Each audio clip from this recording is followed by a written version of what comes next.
My name is Alina Morgan, and I am 22 years old. I live in New Haven, Connecticut. I am an average girl, or at least I thought I was, trying to find my place in a world that often feels cold and unwelcoming. Growing up was not easy for me. I have 7 siblings, each of them with different fathers, and my full sister and I shared the same dad, who was not wealthy like the others.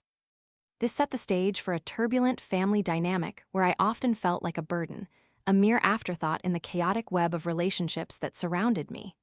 My mother, well, she was never easy to deal with.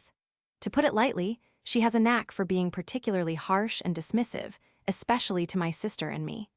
It felt like we were always missing out on the good things, while everyone else was given a taste of the good life by our mother.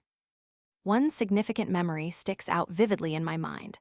I was around 13 years old when my mother decided to take a vacation. She announced that the whole family would be going on a cruise to Mexico, a South American cruise where every sibling but me and my sister was invited. Imagine the sinking feeling in my stomach when she told us the trip would take place the week of my birthday. My siblings all cheered, excited for the adventure they were about to embark on without us. But for me, it felt like the final severing of ties, a reminder that I was not worthy of my mother's affection. I was crushed. I spent the entire week of the trip trapped in my room, drowning in a haze of emotional pain and loneliness. Fast forwarding to now, at 22, my life has changed dramatically. I found my own path, and in a twist of fate, I discovered success through OnlyFans. It was liberating, a way for me to express myself and gain financial independence. Yet as I climbed the ladder of success, my mother chose to disown me. Surprisingly, my entire family, except for my grandmother, sister, aunt, and one cousin, also turned their backs on me. It was as if they were all in on a cruel joke, completely ignoring my achievements simply because they did not fit their mold of what a family should be. Despite all the pain I had endured, the mistreatment had turned into a fierce motivation to live life on my own terms. And then the most delightful idea came to me, a spark of revenge that was equal parts sweet and poetic. I decided that I wanted to take those who truly stood by me on a vacation to Europe.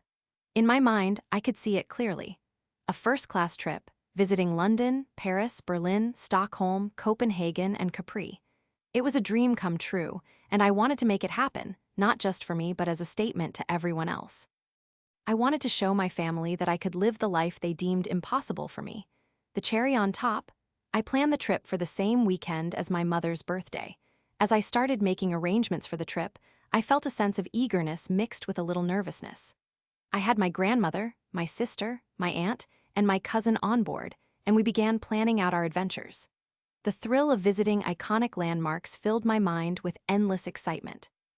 I often pictured my mother finding out about our journey, imagining that her heart would sink just like mine did all those years ago when I was left behind. I meticulously chosen the dates, and to my amusement, everything aligned perfectly. We were set to take off right on her birthday. When the day finally arrived, I could hardly contain my glee. We boarded the luxurious plane, sipping champagne and settling into plush seats. I watched the familiar Connecticut skyline fade from view and envisioned the upcoming adventures stretched out across Europe. The flavors, the sights, the histories we would explore, all things my mother had craved once, yet had taken away from me. As the plane ascended, I felt unshackled, liberated from the chains of negativity that had bound me for so long. Throughout our vacation, each new city brought incredible joy and invigorating experiences. Wandering through the streets of Paris, I could almost see my mother's disappointment knowing she was not part of this moment. This was not just a vacation, it was my celebration, a story of rebirth from the ashes of a painful past. I took countless photos with my family, the laughter echoing against the backdrop of magnificent architecture. Each snapshot was a testament to my resilience and indomitable spirit. I kept thinking about the cruel years and the shadows they cast over my life, but in those moments, I felt the sun shining bright. By the time we returned home, I was a different person. Empowered, I had turned a painful childhood into a narrative of strength and redemption.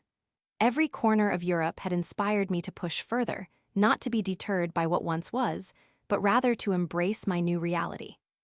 In the weeks following our adventure, as posts of our trip circulated through social media, I felt a newfound sense of vindication. I had triumphed not just for myself, but for my sister and our little support network. Looking back, I realized that my mother had unknowingly given me the greatest gift by treating me poorly. She fueled my drive to succeed. I had found myself, my path lit by the choices I made. And while she was busy dealing with the consequences of her own decisions, I had soared to heights she could never have predicted. As the dust settled, I knew my story was just beginning, and I was excited to see where it would take me next.